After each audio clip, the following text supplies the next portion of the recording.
Livro de Atos dos Apóstolos, capítulo 16, versículo 16. E aconteceu que, indo nós à oração, nos saiu ao encontro uma jovem que tinha espírito de adivinhação, a qual, adivinhando, dava grande lucro aos seus senhores. Os apóstolos iam à oração e saía ao encontro uma jovem com espírito de adivinhação. Irmãos, exceção feita ao Espírito Santo de Deus, todo espírito que age nesse mundo, que aqui age e que aqui se manifesta, é um espírito enganador, é um espírito ilegal, porque aqui não é lugar de espírito, aqui é lugar de quem tem corpo, né? Aqui é lugar daquele que foi colocado por Deus. Eles estão como intrusos aqui, eles são ilegais, né? E são espíritos maus. Não há neutralidade. Tem um espírito iluminado, um espírito de luz. Não é tudo engano, irmão.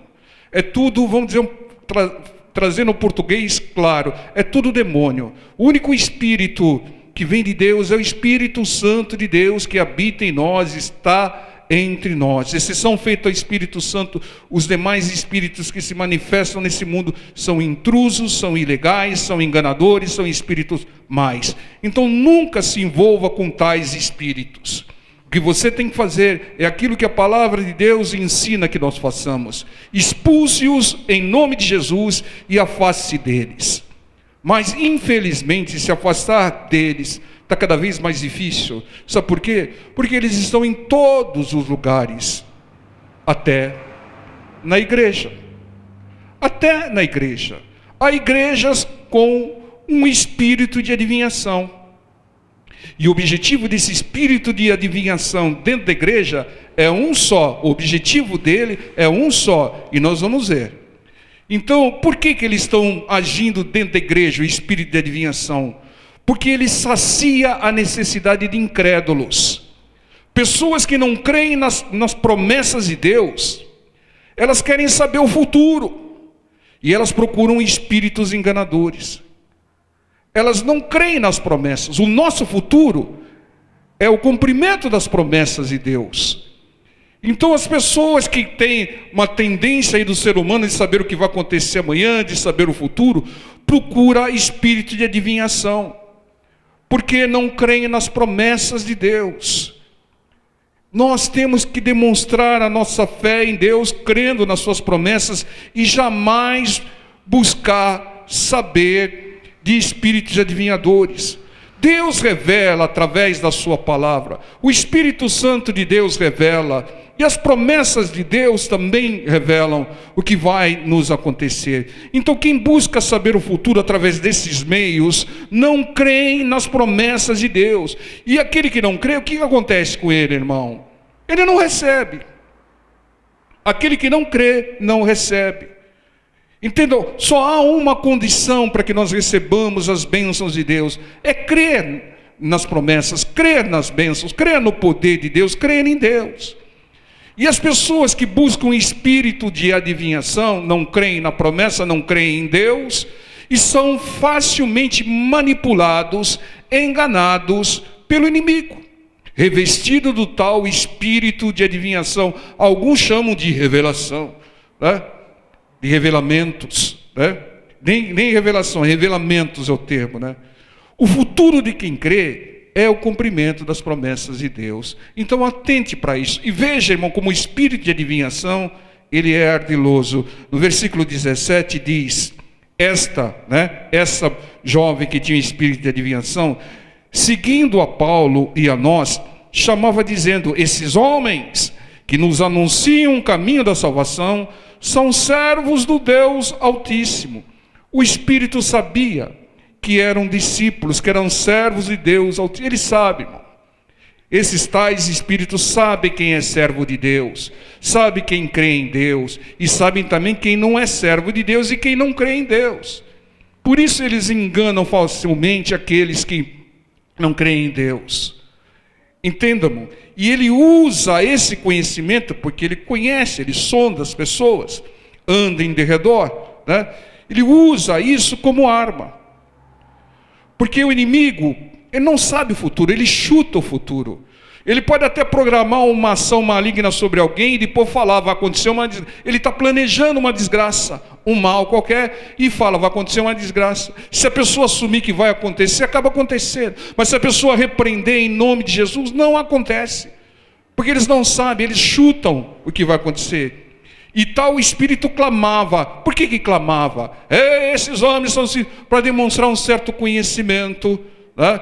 E usar da estratégia do engano, e para chamar a atenção das pessoas, e também perturbar os apóstolos, atrapalhar a caminhada dos apóstolos, né, o propósito dos apóstolos. E aqui no versículo 18 diz, e isso fez ela por muitos dias, já pensou, provocando muitos dias, mas Paulo, perturbado, voltou-se e disse ao espírito, em nome de Jesus Cristo te mando que saias dela. E na mesma hora saiu. Paulo, com autoridade, repreendeu e expulsou. Ou seja, o demônio provocou, perturbou os apóstolos por muitos dias. Por muitos dias. Irmão, o inimigo, ele nos tenta, ele nos provoca por muitos dias, por muitos meses, até por muitos anos, até que nós caiamos na cilada armada por eles, porque ali era uma cilada bem clara, e ele quer que nós façamos aquilo que nós não devemos fazer, ou seja, perturbar-se e tomar uma atitude. Aqui, no caso, o Paulo, perturbado, agiu e fez da maneira correta, ele fez algo bom, expulsou o demônio, mas será que o Paulo o fez no momento adequado, da maneira adequada, num ambiente adequado, com a atenção de todos? Será, irmão? Porque o texto diz que perturbado, né?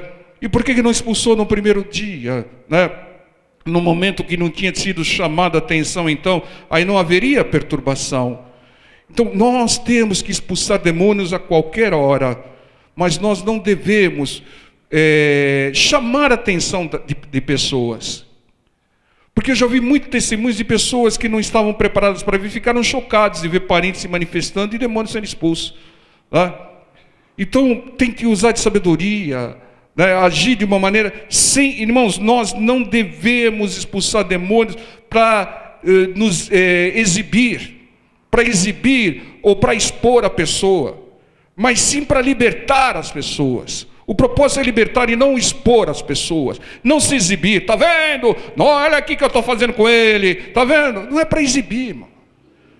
Expulsar demônios é para libertar e abençoar as pessoas, e não para expô-las, exibi-las, ou aquele que está expulsando se exibir. E aquele demônio, ele provocou Paulo por vários dias até ser expulso. Sabe por quê, irmãos? Ele sabia que Paulo agiria num determinado momento. Ele, na verdade, irmãos, pasmem, aquele espírito de adivinhação, ele estava querendo ser expulso. Ficou provocando durante vários dias, porque queria ser expulso. Queria ser expulso, irmão. Fazia parte do astuto plano dele. Veja como o inimigo é astuto. E com qual objetivo aquele espírito de adivinhação, aquele demônio, estava provocando para ser expulso? Veja o que acontece depois. Versículo 19. E vendo os seus senhores que a esperança do seu lucro estava perdida, prenderam Paulo e Silas e os levaram à praça, à presença dos magistrados.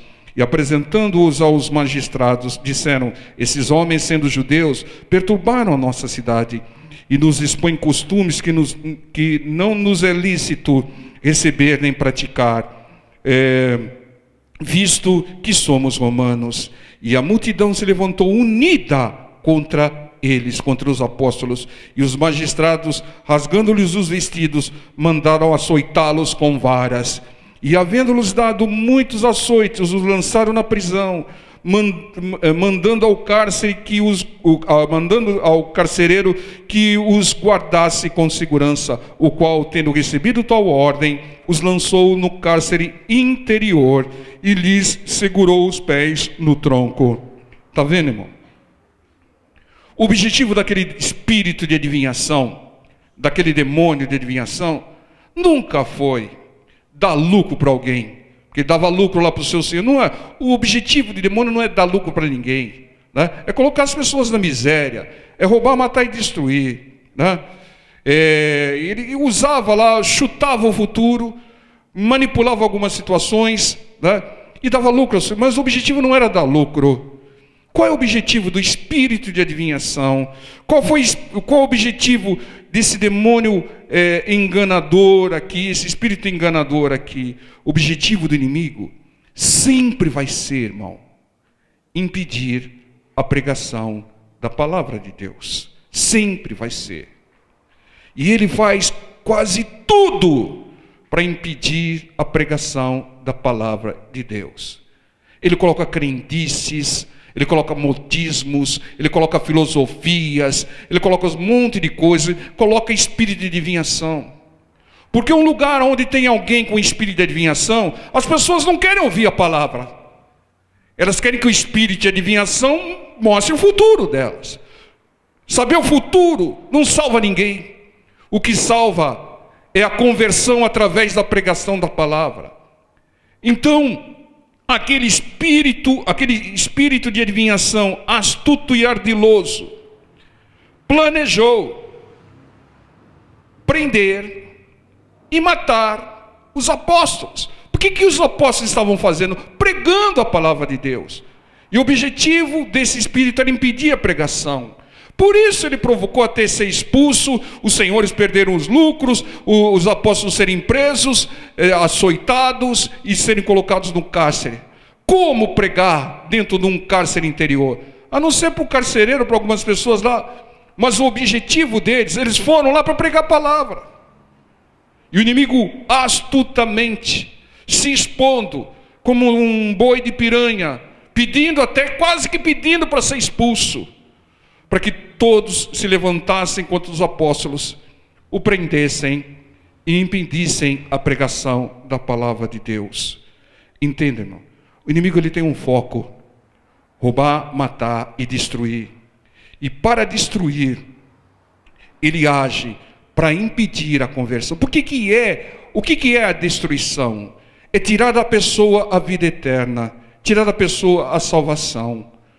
Uma pessoa que não tem a salvação, ela é destruída. Matar é matar o corpo.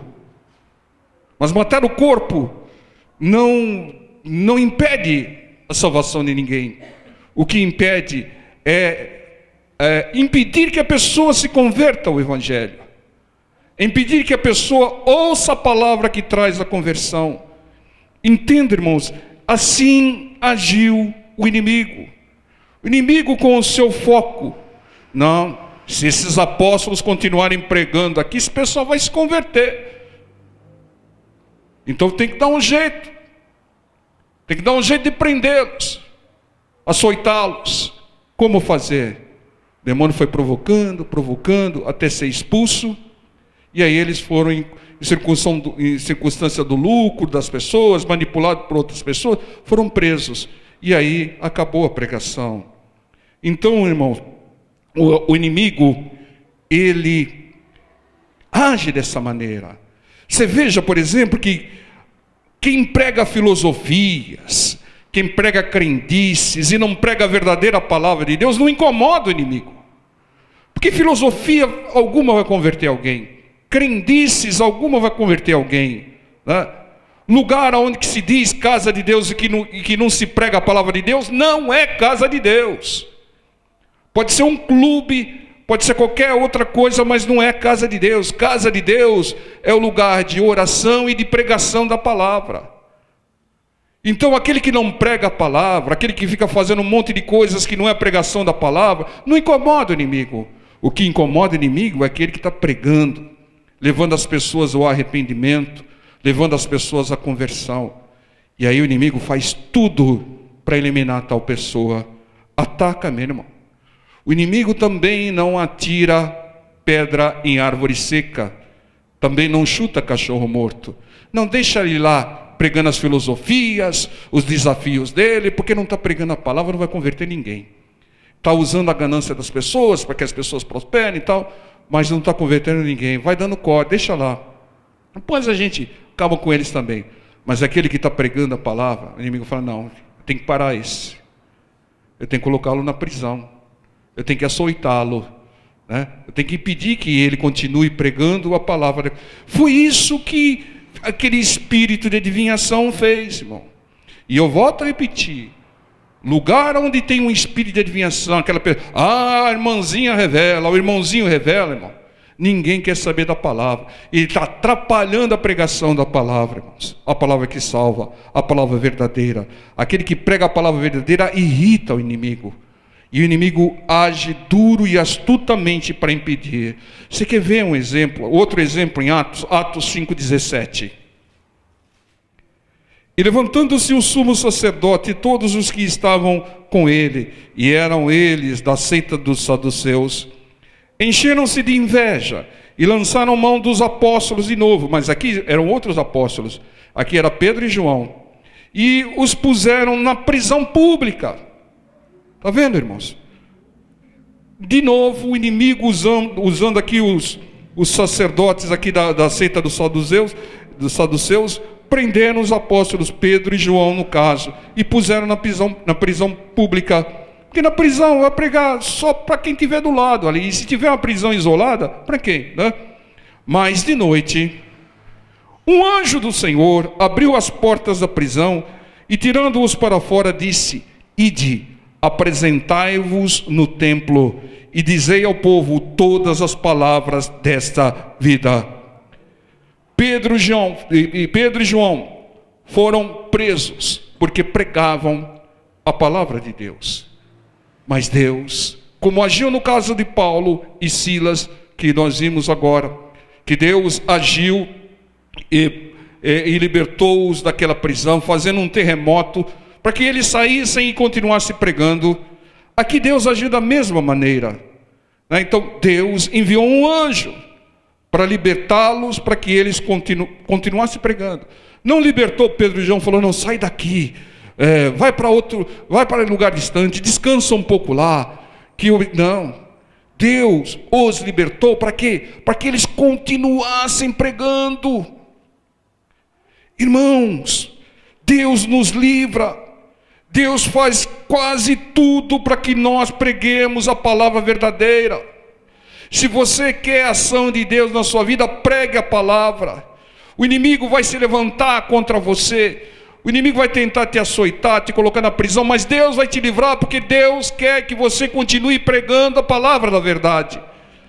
Se você quer Deus contigo, se você quer a cobertura do Senhor cada vez mais, que Deus te tira da cadeia, da prisão, das prisões desse mundo, continue pregando a palavra do Senhor. Continue fazendo a vontade de Deus, o propósito de Deus, a palavra que liberta e converte e salva. Faça a vontade de Deus, mesmo que o inimigo se levante, o inferno todo se levante contra ti. Continue pregando a palavra de Deus, porque Deus é contigo e te livra. Se você estiver dando frutos para Deus, Deus vai continuar te financiando, te cobrindo, te abençoando, te dirigindo. Vai continuar te dando cada vez mais recursos. Então faça a vontade de Deus e pregue a palavra, que Deus vai te livrar, vai te abençoar. Você está com um problema qualquer financeiro, você está com um problema na família, está com um problema de saúde, pregue a palavra de Deus, que Deus vai te manter vivo para que você continue pregando. Não há ataque de inimigo que resista à ação de Deus, e Deus vai agir se você estiver dando frutos, se você estiver pregando a palavra dele, levando o evangelho, levando a luz, levando a palavra verdadeira. Faça a vontade de Deus e pregue a palavra do Senhor, porque Ele vai te tirar das prisões da vida, vai te tirar dos problemas da vida. O que importa é a palavra. O bem maior é a palavra. Só a conversão vem pela pregação da palavra, por crer na pregação da palavra. A palavra é o mais importante, porque a palavra é o próprio Deus. É a palavra que vai te converter e te salvar. Sem a palavra não tem conversão, não tem salvação. A perdição eterna. Não tem bênção, não tem promessa, não tem nada. O que importa nessa vida é a palavra. Lembra da sua vida antes de conhecer a Deus, antes de ouvir a palavra. E veja como a sua vida mudou depois que você passou a ouvir a palavra. Os seus propósitos mudaram, a sua direção mudou. Agora você pensa grande e não pensa mais pequeno. Agora você pensa na salvação, não pensa só em bênçãos materiais. Você sabe que se você buscar o reino de Deus, as demais coisas são acrescentadas. Então faça a vontade de Deus, dê frutos para Deus e continue pregando. Os apóstolos foram presos, foram envolvidos numa astuta cilada do inimigo, porque o propósito do inimigo é te cessar, é calar sua boca, para que você não fale de Deus, para que você não pregue a palavra. Ele vai tentar te lançar na prisão como tentou lançar os apóstolos. As coisas não mudaram, os espíritos malignos são os mesmos. Eles muitas vezes vão jogar males sobre você, sobre o seu corpo, sobre a sua família, porque não vai te colocar numa prisão hoje, porque as prisões hoje estão lotadas e você vai continuar pregando lá. Então ele vai agir sobre a sua vida, sobre a sua família, para que você se afaste de Deus, para que você se afaste da palavra do Senhor. Mas continue falando, continue pregando, que Deus vai cuidar de você. Cuida da obra de Deus, que Deus cuida de você e da sua família. Essa é a direção de Deus. O inimigo armou uma astuta cilada, mas nenhuma cilada resiste ao poder de Deus. Deus fez um terremoto naquela prisão. Paulo e Silas foram liberados. Um carcereiro se converteu e toda a sua família. O propósito de Deus foi alcançado e o propósito do inimigo foi eliminado momentaneamente. Entendo, irmãos, o inimigo vai fazer quase tudo para que você não pregue a palavra de Deus. E Deus vai mover os seus anjos, vai fazer um terremoto, vai usar o seu poder para te livrar, te abençoar, para que você continue pregando a palavra do Senhor. Amém, irmãos?